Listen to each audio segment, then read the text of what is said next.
light of the silvery moon. I want to spoon. Ladies and gentlemen, we interrupt our program of dance music to bring you a special bulletin. Professor Farrell of the Mount Jennings Observatory reports observing several explosions of incandescent gas occurring at regular intervals on the planet Mars. This gas is moving towards the Earth with enormous velocity. Now we turn you to the music of Ramen Raquello. We'll be cuddling soon by the silvery moon. Everyone has a different opinion on what the scariest movie is. But what about the scariest radio show? If you're going by public reaction, the answer would be the 1938 radio broadcast of War of the Worlds by Orson Welles. The reaction was so powerful that approximately 1 million people thought it was real, and that we were actually being invaded by Martians. And when you listen to it now, you can understand why.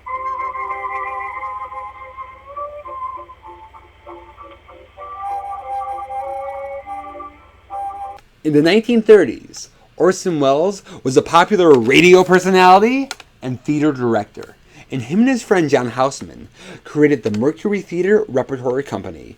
And after several hit plays, the CBS radio station asked him to do a weekly hour-long dramatic series, Mercury Theater on the Air. Orson directed and starred in every episode, and each week they did a dramatization of a different classic book.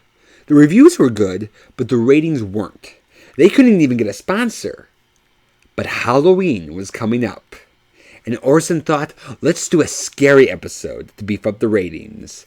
And he chose the H.G. Wells' novel, War of the Worlds. And it was set to air live on Sunday, October 30th at 8 p.m. Orson Welles changed the setting of the story from 19th century England to modern-day United States. And on that Monday, prior to the broadcast, the writer, Howard Koch, bought a map of New Jersey at a gas station. And he went like this, and chose Grover's Mill as the location for the main Martian attack. By Thursday, he had the script finished, and they did a recording of the first rehearsal. Around 1 a.m., so now Friday, Orson listened to it, and he thought it was old-fashioned and boring. But he had an idea.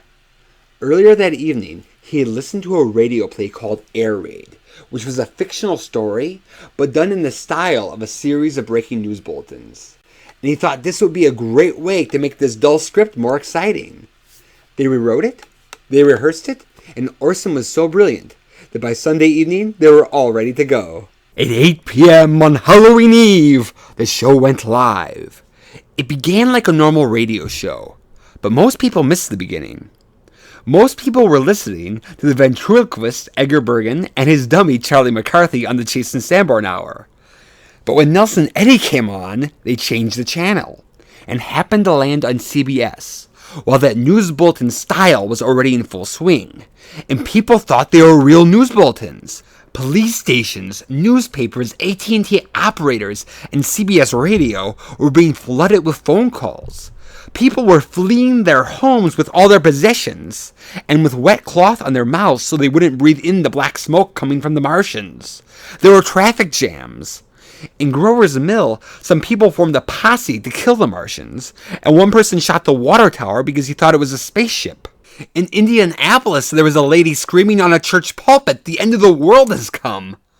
Meanwhile, at CBS Radio, an executive told Orson to stop and do station identification so that they know it's a play.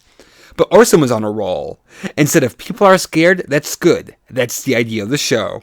This is Dusty Old Movies doing station identification. We'll be back with a plot summary on the War of the Worlds review. After an introduction by Orson Welles, it seems like a swinging night for dance music on the radio. But a series of news flashes interrupt this boogie-woogie. It's reported there are strange explosions occurring on Mars, and what appears to be a meteorite has landed in Grover's Mill, New Jersey. Radio news reporter Carl Phillips is assigned to the area, and Professor Richard Pearson is also present to give his insight. Carl Phillips explains to his listeners that it looks like a huge cylinder and that a tentacled monster has come out of it and is using a deadly heat ray on the people.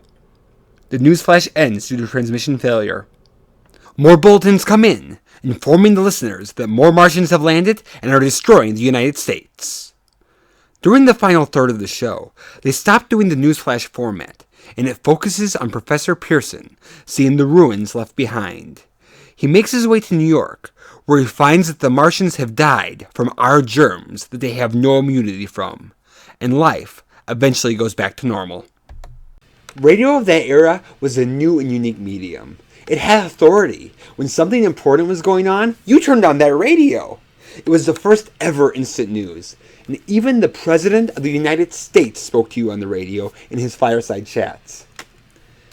Thank you, U.S. history teacher.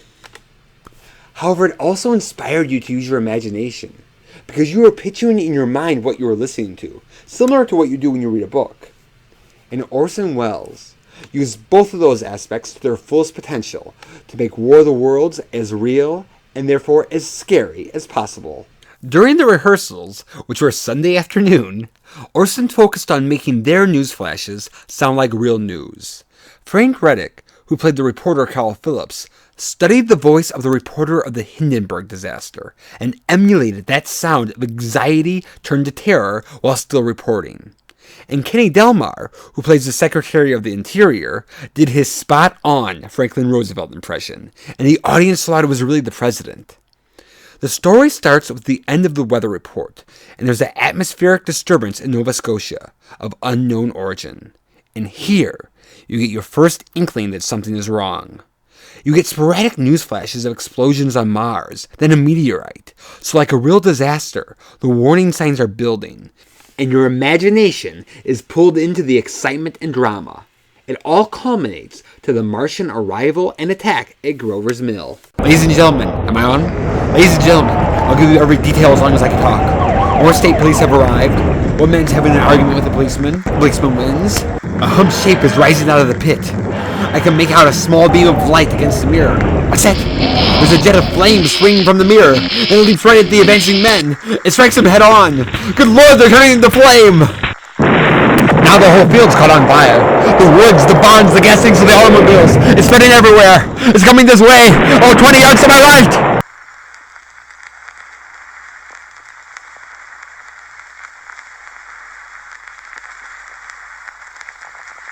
With Philip's description, the sound effects, and that man screaming in agony because he's on fire, it conjures up something terrifying in your mind.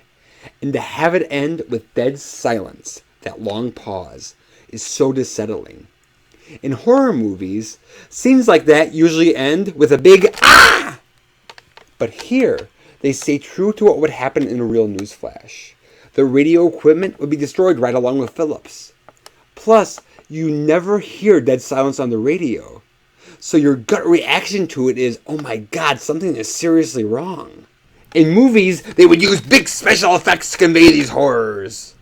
But no special effect is perfect. So somewhere in the back of your mind you know it's fake. But here, it can be as violent and as graphic as your imagination will allow. And that realism that was created in the beginning is never broken. And that could only happen on the radio. While Orson explored the magic of radio, these Martians were brought to you by the courtesy of H.G. Wells. Well.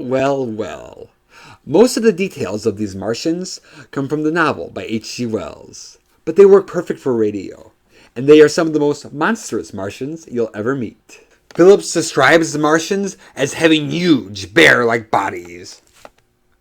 They have tentacles. Their face is so horrifying that you can't even describe it, but they have black eyes and a V-shaped mouth with saliva dripping from it. So if you ever want to have a nightmare, just picture that in your head before you go to sleep, and no special effect could compete. But what's even more frightening than their appearance is how intelligent they are. Their technology is more advanced than ours. For weapons, they have these giant fighting machines, a heat ray that can create a huge blaze of fire, and they have canisters that expel a poisonous black smoke. Streets are all jammed. Enemy now is in sight above the Palisades. Five great machines. First one was crossing the river. I can see it from here, wading the Hudson like a man wading through a brook. Martian cylinders are falling over the country. One outside Buffalo, one in Chicago, St. Louis. Seem to be timed and spaced. Now the first machine reaches the shore. They're lifting their metal hands. This is the end. Smoke comes out. Black smoke. Drifting over the city. People in the streets see it. They're running towards the East River. Thousands of them. Dropping like rats. Now the smoke's spreading faster. It's reached Times Square. People trying to run away from it, but it's no use. They're falling like flies. Now the smoke's crossing 6th Avenue. 5th Avenue. 100 yards away. It's 50 feet.